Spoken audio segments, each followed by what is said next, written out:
Good morning, everyone. It's always such a pleasure to have all of our colleagues in one room together, so it's always a shame to break up a conversation, isn't it? But I think there'll be lots of time for that today. Look, good morning and welcome to Arnolfini. My name's Gary Topp, the director here, and it's a huge pleasure to welcome you to Arnolfini, and we're delighted to be hosting the Vigil Arts Southwest Conference. And it's particularly pleasing to do it 1 week after relaunching Arnolfini with Still I Rise Act 3, which will open in about 20 minutes. And during the day, I'm sure you'll all take an opportunity to enjoy it. And as well as opening the exhibition last Friday, we have begun our process of sharing with the public the Arnolfini that we've been creating over the last 6 or 7 months. And as we consider future-proof today, we know as a community that our business models, our attitudes, our collaborations, and our skills need to adapt and address issues of resilience and relevance. And gosh, I know those are loaded terms that I'm sure will come up lots today. So this conference is very welcome and very timely for Arnolfini.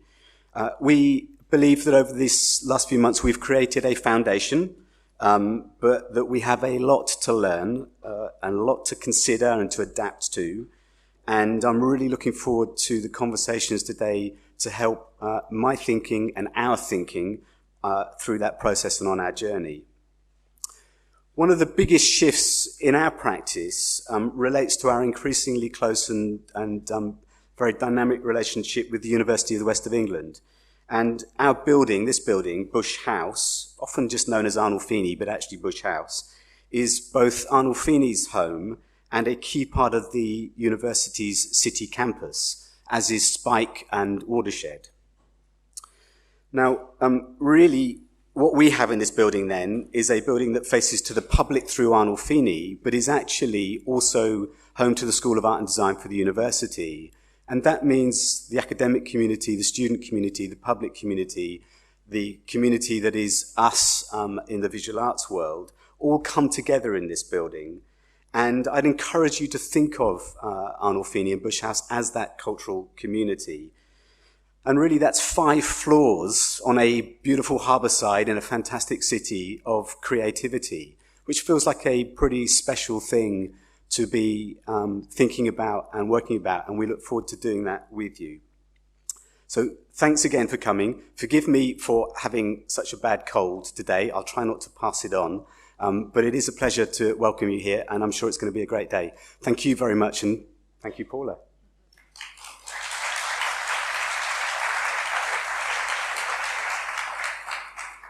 Morning. Thank you ever so much for coming today. I really, really sincerely appreciate it on behalf of the steering group and the team here at Vigil Arts Southwest. A true welcome, and thank you for coming together today where some of you may prefer actually to be on the streets with Greta. I feel very indebted actually and very grateful for the activism and of the youth movement and Extinction Rebellion. So we'll also be bringing the march today actually into the space between 1:45 and 2 o'clock with a performance with Lizzie Hoare, part of Brunswick Club and Champ Collective. So to introduce myself, my name is Paula Orrell, and I'm really delighted to be leading Vigil Arts Southwest since April this year. Future Proof is about bringing you all together.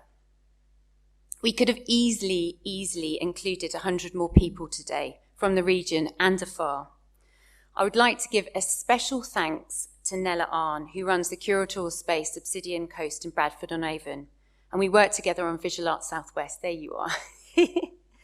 She is organised today, and she's just absolutely a fantastic kind of person to work with on this programme. So thank you, Nella. Woohoo! So for those who may not know, Vigil Arts Southwest is a sector support organisation.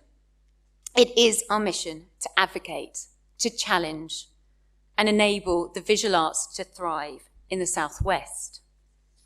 We have an amazing steering group who support and reflect upon the team's plans, and you can see the list of people who are included in our steering group.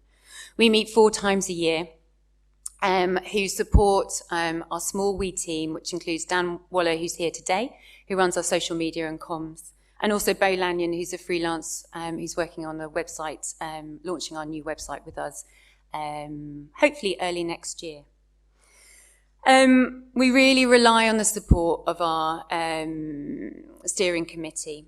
And to note, we'll be seeking new members actually this autumn. So watch out on our newsletter and also our social media.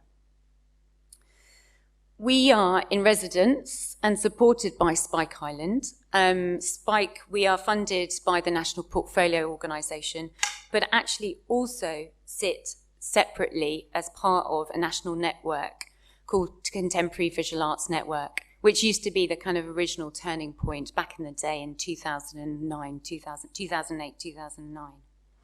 So that means that we can apply independently to the Arts Council England and trusts and organisations, and sit quite separately as a sort of entity, but actually have our offices at Spike Island, which personally, I love being at Spike and I love being around the environment there and the team, which has been an amazing kind of opportunity for me in the last few months. So, my vision for society is where humanity and difference are deeply valued and acted upon. I am deeply passionate about the visual arts, having recently travelled internationally to gain experience in New Zealand. From living and working in Plymouth for 10 years, I came back to the region.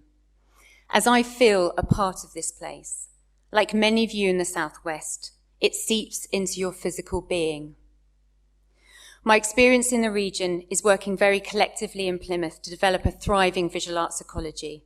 Our big turning point was delivering the British Art Show 6, which was a change maker for the stakeholders like the council and university to realise the value of cultural development and tourism. In 2009, we experienced financial difficulties and cuts. At the time, the regularly funded organisations received a 5% cut. My reason for sharing this is in part my thinking behind future-proof. The conditions are now, in fact, more extreme. A spending review will take place in the autumn by the government, which could have significant financial implications. However, this is all doom-mongering possibilities. I truly believe in the visual arts in the Southwest. It has something very unique to offer. Narratives, history, embedded rural practices, a major core city which we sit in that is in constant production of new and exciting art forms. A burgeoning growth of Southampton, leading exciting times for artist-led spaces with A-Space, and major institutional practice with John Hansard Gallery. And also next weekend with Plymouth Art Weekend are happening. This is just a slice of the great offer that this region has. So today for Vigil Arts Southwest, it's about spending time with you all, learning and understanding what is needed for the sector to determine a new pathway for our art form to not only survive, but to thrive. It's part of a wider consultation, and we have here today Helen Palmer, who's been looking at our stakeholder programme and will be talking directly about that after my introduction, who's been working on finding out about what our stakeholders in the region really want. We've been taking place clusters in the region, discussing with you about what you want in your individual kind of areas in the region. And we've still got many more to take place in Gloucestershire, Hampshire, Dorset, Bristol, Bath, and forthcoming Cornwall and Taunton. We're looking at the young person's offer in the region with Rhonda Golan Pride, who will be undertaking a session in the breakout sessions about emerging practice. We're launching a new website. We were going to look at autumn, but actually probably early next year, sorry. Lost my train of thought there quickly. So, you have the agenda. Essentially, we are offering a space to learn from our truly inspiring speakers and to think about new perspectives. We decided not to have questions at the end of each session, just to engage with what our speakers have to say. This is risky, as you all have lots of burgeoning questions. We have packed it in And if you need to go to the loo, please just go.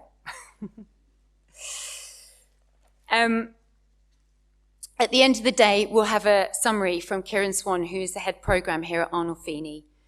And I'd like to thank Arnolfini's team, which has always been amazing in making this happen with us today. This afternoon's programme includes sessions where you can flip from one to the other, talking about collective action, emerging practice. And we've also devised a space for directors of institutions and organisations in the region to come together to collectively, confidentially talk about what they think. These are all really important sessions that we hear and listen to you very intently about what you have to say and to how Visual Arts Southwest moves forward. Due to unforeseen circumstances, Joanna Kavenna and Alice Sharp can no longer join us, but instead we have a performance from artist Lizzie Hoare from Bristol Champ Collective, and she will bring the youth movement closer to us in this space between 1:45 and 2 p.m. So please, I ask you all to be prompt, and I'm now really delighted to hand over to Helen Palmer. Thank you.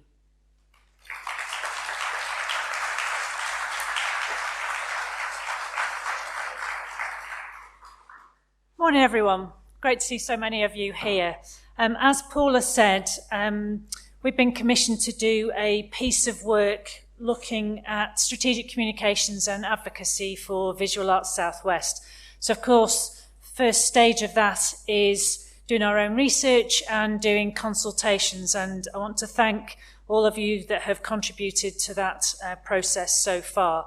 So what I'm going to do today is just feedback on some of the things that have come through those conversations. Hopefully it won't be too much of a surprise. And it's a highlights, it's not necessarily comprehensive. As Palmer Squared, we're a marketing and audience development agency based up north, you might be able to tell that. But also I wear another hat as creative tourist, we're a cultural tourism agency, again based in Manchester, but work all over the UK. And we've done quite a bit of work in the southwest over the last few years in Bristol and Bath, Torbay, Salisbury, Isles of Scilly, to name a few places. So we have a bit of an understanding already about this area.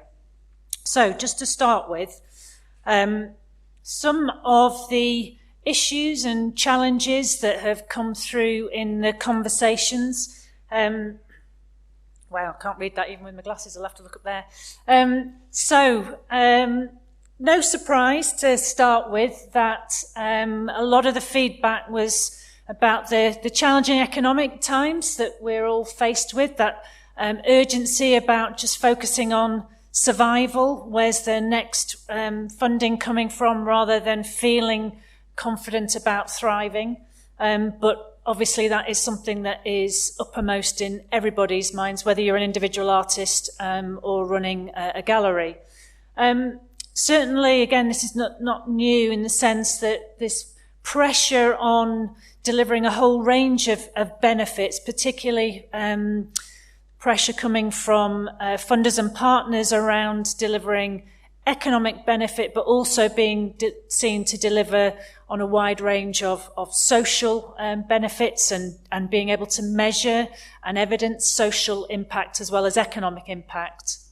And then, of course, as Gary mentioned, these words that we'll probably hear quite a lot today around relevance and accessibility, sustainability, and obviously that has multiple meanings, not least thinking about environmental sustainability, particularly today, and also resilience. And interestingly, I was having a conversation with a trust just the other week, and these are not just key areas for like the Arts Council. Trusts and foundations are following this through as well and are looking at long-term relationships. They want to see organisations, individuals that are coming to them for funding, to be looking at all of these areas about relevance, but also environmental sustainability as well. A general comment back from a number of people that we spoke to around this need to think more entrepreneurially and to make more connections with business, and that for a lot of individuals and organisations, they don't necessarily have those networks and connections already. Some of them are starting to have those conversations, but as we know, they're very different worlds. I don't need to tell you about the dispersed nature of this region and the visual arts sector that throws up particular challenges. And similarly around infrastructure, and I'm not just talking about transport, but also about digital, and also access to affordable artist workspaces. That's something that came up a lot in conversations, particularly how to approach landlords to be more favourable in the terms and costs around that. And then looking at demographic challenges, which is of course something that relates to the whole of the country, but in an area like this, there are particular challenges, especially as a region where tourism is so important, and the issues around seasonality in some areas, and very specific pockets of deprivation as well. And then, like many places, but again, some really heightened focus around the importance of talent development, but also about retention of talent and keeping people in the region, or encouraging people to come and work, live and work in the region. Something, again, that will be no surprise to a lot of you in the room is artist low pay, and that sense about what can, as a sector, we do collectively to raise the bar around addressing artist low pay. And, of course, perceptions around a lack of profile for the visual arts sector in this region, and particularly in comparison to some other art forms, and performing arts being one of those that was talked about a lot. Okay, so what is it that you as a sector are looking for from Visual Arts Southwest as a network? Certainly clarity about what the network is for and can do. Being seen to be of the sector, not sitting above the sector. That came through very strongly. That it has a strong role in advocacy, not necessarily political lobbying, but being a really strong advocate for the sector, not just within the region, but with partners outside the region as well.